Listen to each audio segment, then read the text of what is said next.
Class आप सबको emulsions पता है? जो बच्चा ये चैप्टर अच्छे से पढ़कर आया होगा, जिसने ट्यूशन के नोट्स पढ़े उसको इमल्शन पता होगा। क्या होते हैं इमल्शन? एक टेबल बनवाई थी डिस्पर्स्ड फेज डिस्पर्जन मीडियम वाली, याद है नहीं है? कुछ भी मत पढ़ो बेटा आप लोग ना, जब आपके रिजल्ट्स खराब हो जाएंगे तो आप अपने आप उसका अफसोस बनाना। शहर से पढ़ाई नहीं होगी बेटा। टेबल मैंने पूरी बुक में और बुक में प्रॉपर बनवाई हुई है, जिसमें हमने सॉलिड सोल सोल ये सब पढ़ा था, मिली? तो इमल्शन क्या होता था? इमल्शन होता था लिक्विड इन लिक्विड। बोर्ड पे देखो सभी, अगर लिक्विड और लिक्विड के अंदर मिक्स होते हैं तो क्या बनता है? इमल्शन। जैसे ऑयल इन वाटर। एग्जाम्पल लिखवाया था क्रीम, बॉडी लोशंस, मिल्क। आपको पता है बॉडी लोशन कैसे बनता है? पानी में ऑयल डालते हैं, बॉडी लोशन बना देते हैं। पर दीदी हमारे घर में हम पानी में ऑयल डालेंगे तो वो मिक्स ही नहीं होता, ऑयल अलग होता है, पानी अलग है। तो इनको मिक्स करने के लिए ये डालते हैं इमल्सिफायर। बॉडी लोशन कैसे बनता है? ऑयल और वाटर को मिक्स करके, पर उनको स्टेबल करने के लिए क्या डालते हैं? इमल्सिफायर, जिससे ये दोनों मिक्स हो जाते हैं और फिर ये अलग नहीं होते। पर तुम ना कभी बॉडी लोशन को लेना, उसको अपने हाथों पे लगाना, रब करना, आपको हाथ गीले लगेंगे थोड़े थोड़े, तो उसके बाद अपने फैन के नीचे रखेंगे तो हाथ पूरे सूख जाता है। पर जो स्किन होती है वो थोड़ी ऑयली हो जाती है, क्योंकि पानी सारा उड़ गया और क्या रह गया हाथ में। और बॉडी लोशन को रब करने के बाद वो व्हाइट क्यों नहीं रहता? वो एकदम ट्रांसपेरेंट क्यों हो जाते हैं हमारे हाथ? क्योंकि जैसे हमने रब किया तो उसका जो इमल्सिफायर है वो ब्रेक हो जाता है, खत्म। इसे आप मेयोनीज लेना हाथ में, मेयोनीज क्या है? वो भी पानी और तेल को मिक्स करके बनी है। मेयोनीज कुछ नहीं, 1 चम्मच मेयोनीज यानी 1 चम्मच तेल, ऑयल है वो। मेयोनीज कोई क्रीम नहीं है। तो जो बड़े शौक से हम मेयो मेयो खाते रहते हैं वो ऑयल है। ऑयल को ऐसे ऐसे करा, मिक्स करा, बहुत तेजी से घुमाया वाटर के साथ, मेयोनीज बन गई, हम खा रहे। और भी कुछ नहीं, जो बड़े ही शौक से हम ये सारी चीजें खा रहे हैं, जैसे आइसक्रीम्स। आधे से ज्यादा आइसक्रीम्स फ्रोजन डेजर्ट है, ऑयल से बन रही है, मिल्क नहीं है उसमें कहीं भी। वो ऑयल से बनी हुई क्रीम है, ठंडी करके आपको दे दी, आपने खा ली। वो क्रीम अगर आप हाथ में लो और ऐसे रब करो तो आपको रियलाइज होगा। अगर आपका हाथ में आपने रब किया और आपका हाथ थोड़ा व्हाइट व्हाइट लेयर रही तो समझना मिल्क है, और रब करा और ऑयल हो गया तो उसका मतलब समझ जाना कि वो ऑयल से बनी है। उसे कहते हैं फ्रोजन डेजर्ट।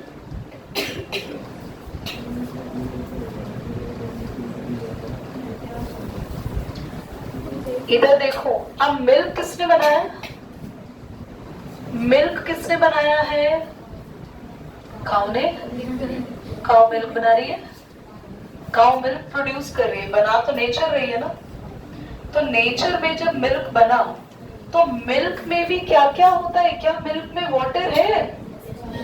क्या मिल्क में फैट है? फैट क्या होता है? ऑयल बटर यही तो होता है। तो क्या मिल्क में आपको वाटर और फैट ये अलग दिखता है? तो ये मिक्स क्यों है इसमें? तो इसमें भी डाला होगा emulsifier.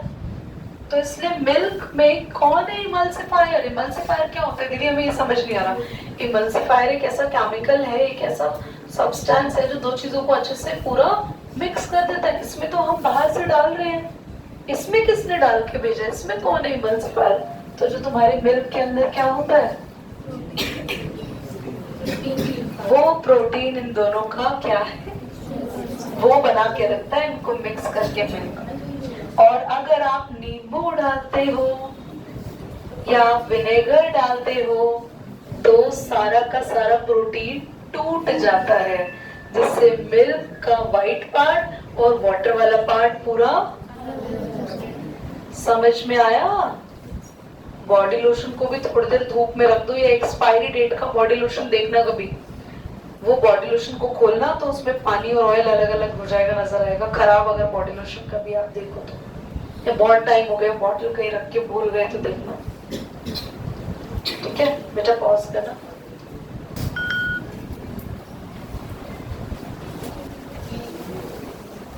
Second law of Newton का सेकेंड लॉ ऑफ मोशन पढ़ेंगे। जितने क्वेश्चन मैंने आज टेस्ट में पूछे हैं ना सेपरेशन मिक्सचर्स के, सारे के सारे नोटबुक में लिखने हैं। आई होप सबको याद है मैंने क्या क्या क्वेश्चंस पूछे। सेंट्रीफ्यूगेशन पे पूछा था, टिंडल इफेक्ट पूछा था,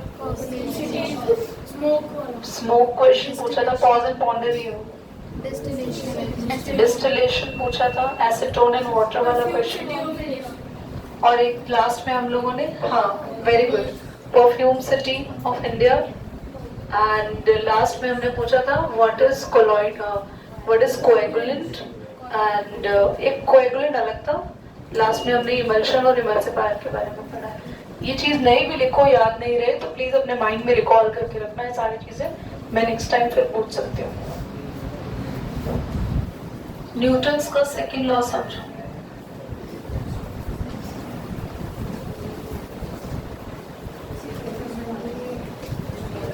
ऑन कर दिया। फोर्स इज डायरेक्टली प्रोपोर्शनल, ये साइन होता है डायरेक्टली प्रोपोर्शनल का, rate of change of momentum. पहली बात तो मोमेंटम क्या है दीदी, नई चीज हमें नहीं पता। मोमेंटम जिसको डिनोट करते हैं ऐसे P से, जिसका फॉर्मूला होता है मास इनटू वेलोसिटी। एक ये मार्कर है, मार्कर का कुछ ना कुछ मास है, फिलहाल इसकी कोई भी वेलोसिटी नहीं है, वेलोसिटी इसकी जीरो है, तो इसका मोमेंटम भी जीरो होगा। पर अगर किसी भी चीज के पास अपना कोई मास हो, अपनी कोई वेलोसिटी हो, so it has a special property जिसको बोलते हैं momentum, that is denoted by P। हम सबने पढ़ा है, अगर मैं इस मार्कर को, फिलहाल मैं इस मार्कर को बिल्कुल ऐसे धीरे से अपने हैंड पे टच करूं तो ये मुझ पे कोई फोर्स नहीं लगाएगा, ये मेरे हाथ पे कोई इंजरी नहीं करेगा। बट अगर मैंने वही बड़ी फोर्स से इसको मारा तो ये छोटा सा मार्कर अगर मैं बहुत स्पीड से इसको फेंकूंगी तो ये किसी ना किसी को इंजरी कर सकता है। अभी नहीं कर रहा है पर तब वो बहुत तेज चोट दे सकता है। भाई ये दोनों मिलके हमेशा एक प्रोडक्ट के अंदर जो न्यू प्रॉपर्टी डेवलप करते हैं, दैट इज मोमेंटम। समझ में आ रहा है? मोमेंटम में चेंज कैसे आएगा? आपके फोर्स से। दीदी मतलब मार्कर है, मार्कर में भैया अगर आपको मोमेंटम में चेंज लेकर आना है so you have to apply the force. तो आपका न्यूटन का सेकेंड लॉ चेंज हो गया थोड़ा सा। पहले जो सेकेंड लॉ पढ़ते थे ना वो सिर्फ यही था, अब सेकेंड लॉ के अंदर हमने मॉडिफिकेशंस करी है, थोड़ा सा फर्स्ट लॉ से रिलेट करा है। फर्स्ट लॉ में इनर्शिया पढ़ा था, उसी को सेकेंड लॉ में लेकर आ रहे हैं। हमने पिछले क्लास में पढ़ा था कि भाई बिना अपने पैरों से जमीन को फोर्स लगाए हम उठ ही नहीं सकते, याद है? बिना हम चेयर को टच करे इसको मूव नहीं करा सकते, बिना फोर्स करे इसको। हाँ वो फोर्स हम नहीं भी टच करेंगे, हम कहीं से एक्सटर्नली कोई स्टिक से इसको करें तब भी तो फोर्स लगाना पड़ेगा ना। तो फर्स्ट लॉ में जो इनर्शिया पढ़ा था वही सेकेंड लॉ में क्या बन कर आया है? तो फोर्स किसी भी ऑब्जेक्ट को मूव करने में या स्टॉप करने में क्या होता है? रिस्पॉन्सिबल होता है। और अगर ज्यादा फोर्स लगा के किसी को तेजी से मूव कराया जाता है तो उस ऑब्जेक्ट में अपने आप से कौन सी चीज बढ़ जाती है? मोमेंटम। फोर्स का formula rate of change of momentum, इसको लिखते हैं mv माइनस mu। दीदी आप mv क्यों लिख रहे हो? ध्यान से सुनो बच्चों। अगर एक ऑब्जेक्ट है उस पर फोर्स लगाया, वो यहाँ आ गया, तो पहले उसकी वेलोसिटी u थी, फोर्स लगाने पे वेलोसिटी क्या हो गई? मास पहले भी m था, अब भी, तो इसका बाद वाला मोमेंटम हुआ m इंटू वी, पहले वाला मोमेंटम हुआ m इंटू, तो बाद वाला मोमेंटम ज्यादा क्यों होगा? क्योंकि फोर्स लगाने के बाद हुआ है, तो बाद वाले मोमेंटम को आगे लिखा mv माइनस पहले वाले मोमेंटम को पीछे रखा। दीदी टी क्यों लगा रहे हो? क्योंकि यहाँ पे क्या है, दुनिया में किसी भी चीज के रेट के लिए उसको किससे डिनोट करना पड़ता है, रिलेट करना पड़ता है टाइम के साथ। तो अब m को कॉमन ले लो और ये साइन को किस में चेंज कर दो, अभी रहने दो, चलो क्लास में कर लेंगे। कुछ बच्चों को याद है हमने पढ़ा था ये किसका फॉर्मूला होता है, तो ये बन गया एक्सेलरेशन और हमने साइन को इक्वल में चेंज कर दिया। अगर कोई भी साइन हटके इक्वल लगाते हैं तो एक कांस्टेंट लगाना पड़ता है, कांस्टेंट। कौन सा कांस्टेंट है? प्रोपोर्शनैलिटी। प्रोपोर्शनैलिटी क्यों? क्योंकि इसने साइन को हटाया, बाद में हम इसको हटा देते हैं, इस कांस्टेंट का कोई यूज नहीं होता, तो फाइनल हमारा फॉर्मूला बन गया। समझ में आ रहा है? पक्का? ये डेरिवेशन एग्जाम में आपके टीचर्स दे सकते हैं, जिनके स्कूल में चैप्टर हुए कराया ना पॉज करो। क्या बच्चों यहाँ ना 3 एग्जाम्पल्स हैं समझने, तीनों के तीनों समझ लो। एक तो मैंने लिखवानी है, बाकी दोनों में समझा रही हूँ, लिखवाऊंगी नेक्स्ट में, सुन लो सभी। सभी ने देखा है कि जब भी बॉल कैच होती है स्टेडियम में, लाइव मैच हो रहा होता है, तो फील्डर जब भी बॉल को कैच करता है तो बस ऐसे कैच करके हाथ को रखता नहीं है, बल्कि वो यूं कैच करता है। आपने देखा होगा वो कैच ऐसे करता है। अब उसको डांस के स्टेप थोड़ी सिखाए गए कि आप ऐसे ऐसे कैच करोगे, वो इसलिए ऐसे कैच करता है ताकि जब वो बॉल को कैच कर रहा है तो वो पूरी तरीके से इंस्टेंटली उसी वक्त हाथ में पकड़ नहीं लेगा। अगर उसने वन गो में उसी वक्त बॉल को पकड़ लिया ना, तो पूरा का पूरा नेट फोर्स उसके हाथ में आ जाएगा और उसके हाथ में इंजरी हो जाएगी। 1 मिनट, क्या आपने कभी, ये आपके बुक का एग्जाम्पल भी है, कभी आपने कोकोनट, फ्रेश कोकोनट को, जनरली हम अच्छे टाइम पे अपने घर में फ्रेश कोकोनट को ब्रेक करते हैं, है ना? जब नई गाड़ी आती है, नया घर या ऐसी चीजें हम लेते हैं, तो फ्रेश कोकोनट को ब्रेक कैसे करते हैं? बहुत ही हाई स्पीड में एक ही बारी में जमीन पर हिट करता है। जमीन पर हिट करने का टाइम कितने सेकंड्स का होगा? नहीं, जब वो जमीन पे टच हुआ वो 1 सेकंड से भी कम होगा, वो फ्रैक्शन ऑफ सेकंड, क्योंकि जब वो जमीन पे टच हुआ तुरंत, वो तो बहुत ही कम टाइम था। ऊपर से आने में टाइम ठीक है लग रहा है, पर जमीन पे टच हो गया वो, उसी वक्त रुक गया या अंदर चला गया जमीन के, उसी वक्त रुक गया। तो इतना फोर्स लगाया ना उसने कि वो टूट गया। इसीलिए अगर बॉल उसी वक्त आपके हाथ पे रुक गई ना, तो आपका हाथ टूट जाएगा। समझ रहे हो? क्योंकि बैट्समैन इतनी तेजी से बॉल को हिट करता है। होता क्या है, हम यहाँ पे ध्यान से इसको देखें समझें, तो हमें टाइम बढ़ाना है। टाइम और फोर्स के बीच में ना इनवर्सली रिलेशन है, ये डिनोमिनेटर में और ये न्यूमरेटर में। अगर आप स्टॉपिंग टाइम, ओए सुन लो मेरे बच्चा, स्टॉपिंग टाइम बढ़ाओगे तो टाइम जैसे जैसे बढ़ेगा तो फोर्स उतना बॉल का कम होता जाएगा, इंजरी नहीं होगी। ठीक है? दूसरा एग्जाम्पल, आपने देखे है कि गाड़ी में एक्सीडेंट होता है तो एयरबैग्स खुल जाते हैं। वो एयरबैग्स ना खुले तो,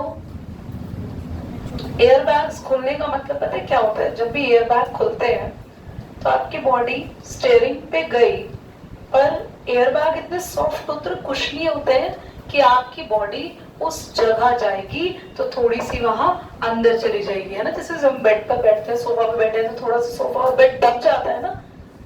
पर वहीं पे अगर हमारे सर एक्सीडेंट हो और सीधा स्टीयरिंग पे लगे, तो स्टीयरिंग का सरफेस इतना हार्ड है, क्या वो हमें सॉफ्ट कुशनी फीलिंग देगा?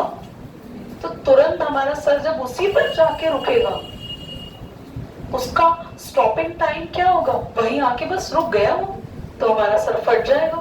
पर वहीं अगर कुशन हो तो वो वहां रुकेगा नहीं, बल्कि कुशन क्या करते हैं? स्पॉन्ज फीलिंग दिलाते हैं, सर थोड़ा सा पीछे जाएगा। पर जैसे ही हमारा सर थोड़ा सा पीछे जाएगा, रुकने में टाइम लगाएगा, तो फोर्स बहुत ज्यादा बढ़ जाएगा, कम हो जाएगा और हमें चोट नहीं आएगी। कितने बच्चों को ये बातें समझ में आ रही है?